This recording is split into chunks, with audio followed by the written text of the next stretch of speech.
All right, everyone. Welcome back. wxninjaa here. Thanks for stopping by. Appreciate you guys taking a look here at what's going on with the storm. Powerful. Still a Cat 5 hurricane. It has weakened just a tad bit. We'll get over that here in a second, but you can see it on radar. Looks like maybe it did jog a little to the north, so maybe that's the start of the trend. Hopefully so. Help save the east coast here of Florida. You can see these heavier bands are starting to get closer now to West Palm Beach, so they'll probably start feeling effects there on that east coast of Florida. These are the outer bands of the hurricane coming in. Nothing too severe, doesn't look like. So here in southeastern Florida, you may just escape it, which would be good, and hopefully it'll stay off the coast.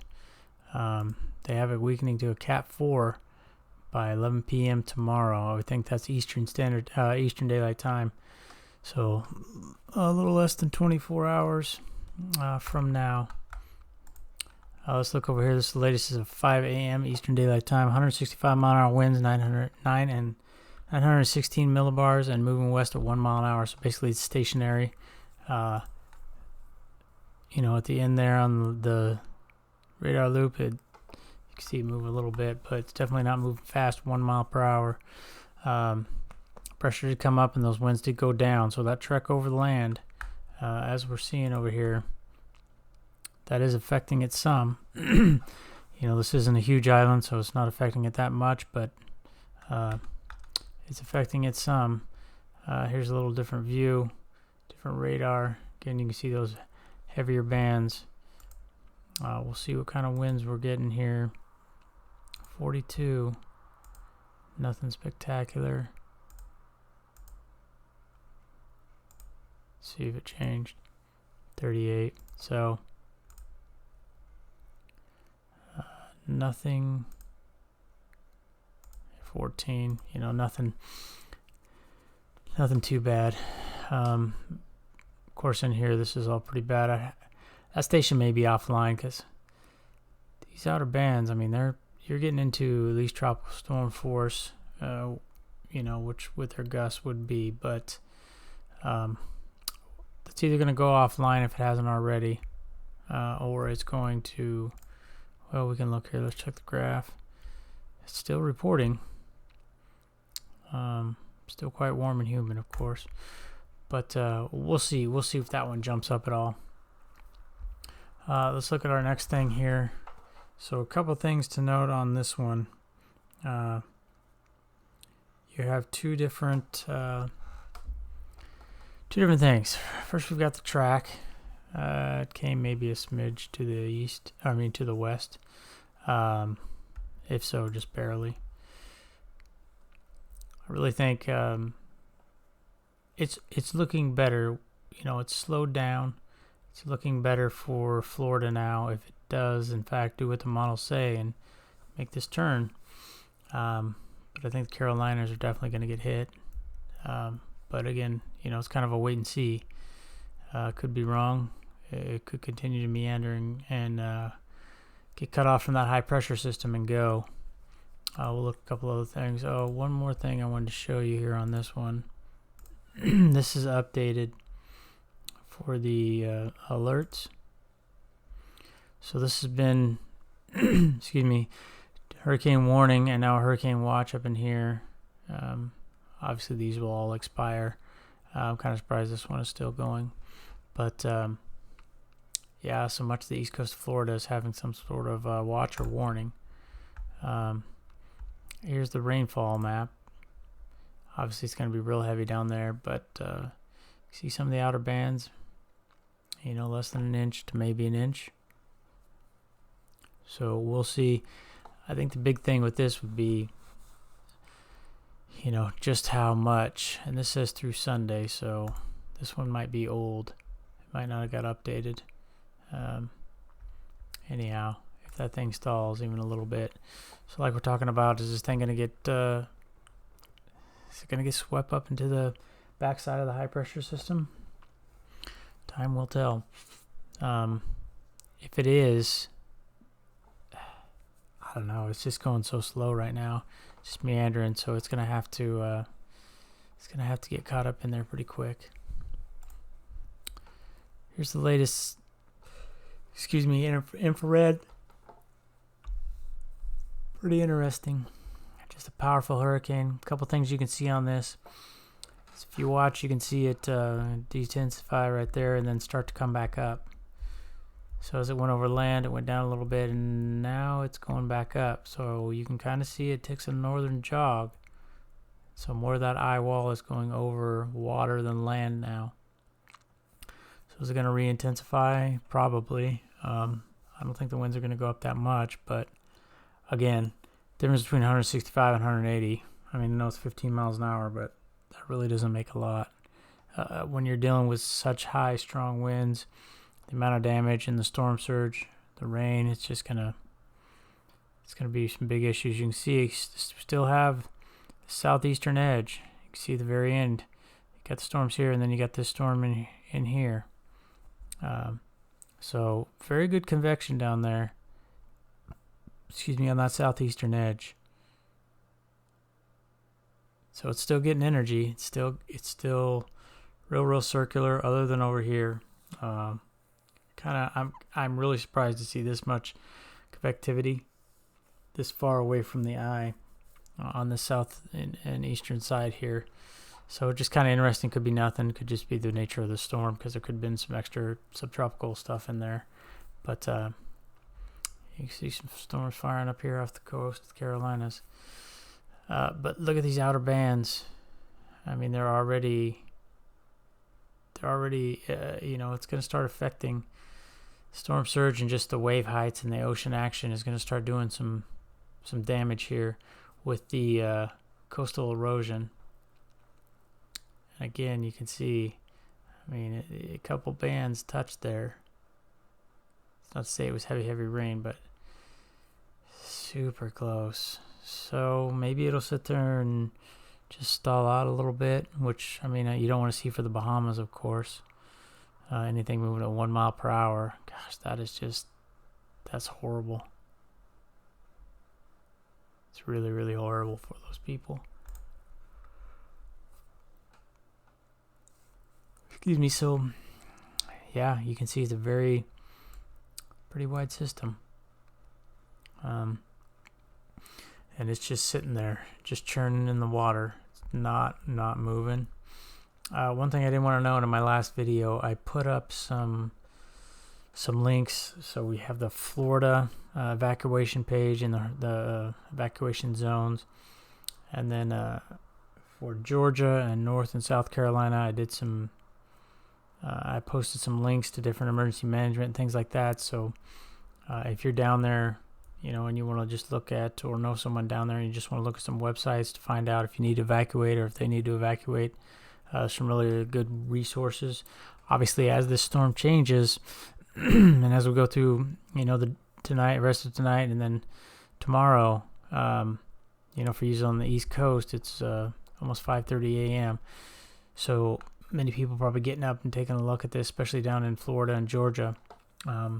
Things can change. It can wobble one way or the other, and that can make emergency management and FEMA and all those officials change their mind and decide to evacuate you or not, depending on where you live, how close to the coast you are. So just keep an eye out, be prepared, get ready to leave if you haven't already. Still in these areas in Florida, I mean, if I lived over here, I would be gone already, but I just think it's always better to be safe than sorry. If nothing happens, great. You evacuated. It wasn't a waste of time, because you can always use the practice. If you don't practice, then you don't know where your things are. Your kids don't know where your things are to evacuate, and just all those different things. So it's just good. You can go to FEMA. You can get some evacuation plans and prep and food and what you should take, medicine and important documents. I mean, there's so many resources on there that you can you can get, and you can print out lists, and you can go over it with the family, just all those different things. Because you never know. I mean, living on the East Coast, you're going to see hurricanes. So it's always good to be prepared. And it's always best to just evacuate whether you think you need to or not. That's kind of my spiel, I guess you could say. So yeah, it's just tearing things up down there in the Bahamas. We're going to see some reports here soon in the morning once daylight hits, you're going to start seeing pictures out of here first, as they are the first to clean up, get out of the storm. But if this thing just sits here, I mean, let's look at this eastern edge through this whole loop. It doesn't really move. This is what, an hour-long loop? And it didn't really move. I mean, it moved 1 mile per hour, right? So it moved a mile. That's nothing. I mean, could you imagine being in here and you're going to get this for, what are they saying? Early AM of Tuesday. So if you pull this up again, look at how wide the hurricane is. So even if this is here, say the center's here, these people over here, they're still going to be getting hurricane force winds. And everyone else is going to get tropical storm force winds. Tuesday early AM. I mean, what's early AM? I don't know. Is that now or is that 8, 9 AM? So,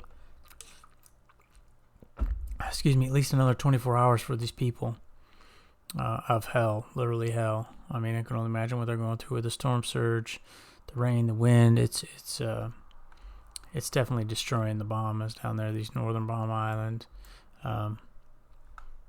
Horrible situations. So I think, sorry,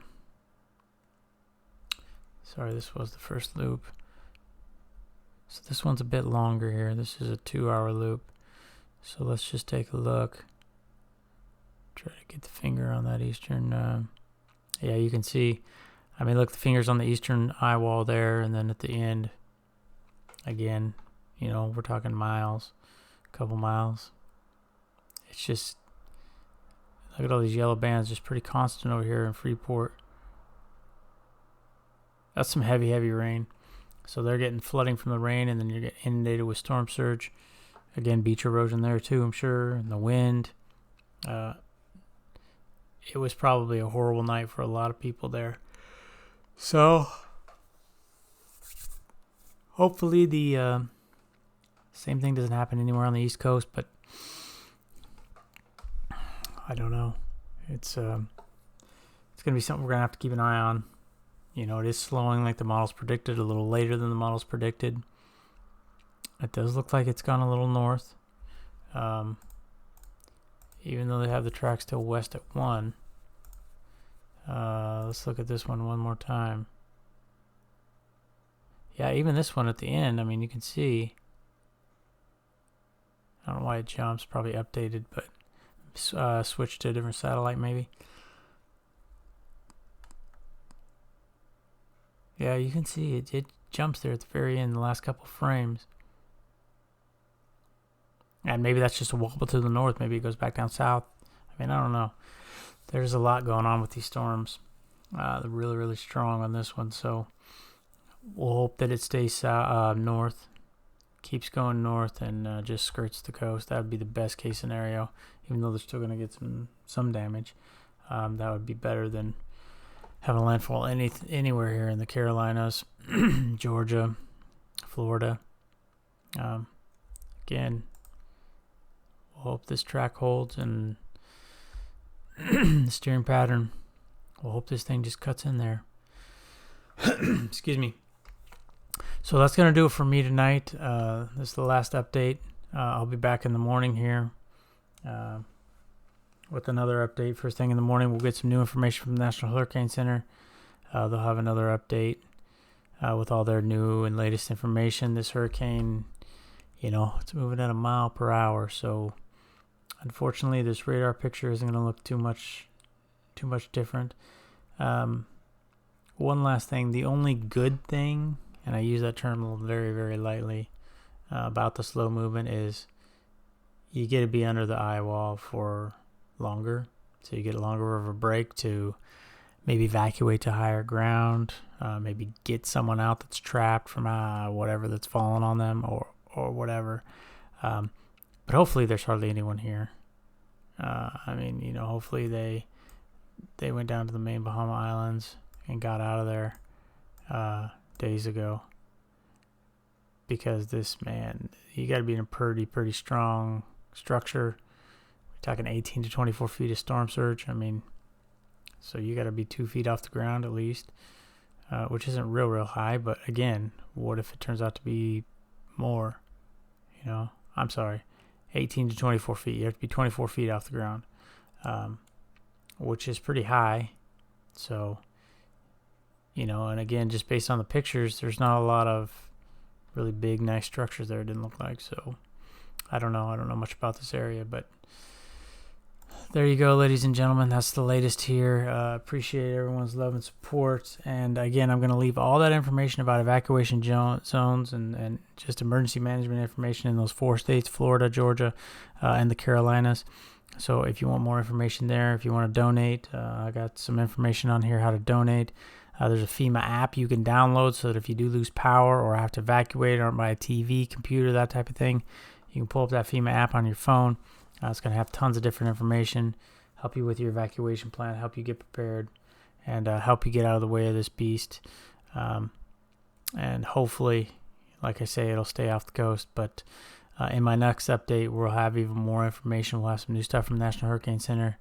And like I say, this thing will be moved somewhat. And we'll see. We'll see if this thing continues to jog north. I mean, if it does zigzag like this, they obviously think that right in here. So there's Tuesday a.m. So they think sometime late tomorrow, this thing's really going to start picking up. That's 11 p.m. Monday. So they think sometime tomorrow, and that's probably East Coast time. So maybe sometime around 15 hours from now, this thing's really going to start to turn north. If you live in West Palm Beach, anywhere over here, Fort Lauderdale, keep a close watch. Make sure you're prepared to go at a moment's notice. If you haven't left already, I would leave anyways. But make sure you are, because if this thing does not turn and it meanders just even a little bit longer, you're talking 50 miles maybe, you're going to get skirted with all this bad stuff you see in here. So get out of the way.